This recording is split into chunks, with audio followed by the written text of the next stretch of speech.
But even then, I realized that military wasn't kid stuff. It's the real deal. Just less than 2 years ago, I went to Iraq, to Afghanistan, and most of the Middle East to visit Arkansas National Guard troops who had been stationed there. And I got to see what these guys are about firsthand. These are the guys from my state. I was their commander-in-chief as governor. And most all of them, almost 90% of our Guard troops ended up being deployed to Iraq or Afghanistan in the course of the last several years.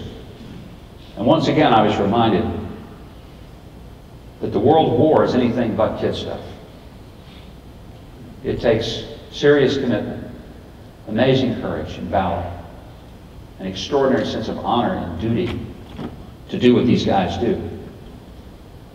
Just a few months ago, I had the opportunity, very quietly, no publicity, I just went over to visit Walter Reed and saw some of the soldiers from my state. They've been wounded in rehabilitation. And I realized how serious war can be. These are the guys that came back. And during my time as governor, when our Guard soldiers would become casualties, the most painful thing that I had to do was to call their families and just try to bring some solace or comfort to them.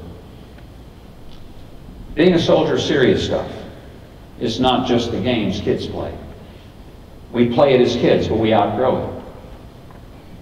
And sometimes I think we think that being a Christian is kid stuff. In fact, there are a lot of people who almost have that attitude. Well, I used to be a church member. I used to be, active in my faith, but I kind of outgrew that stuff. What a misunderstanding of what it means to follow Christ.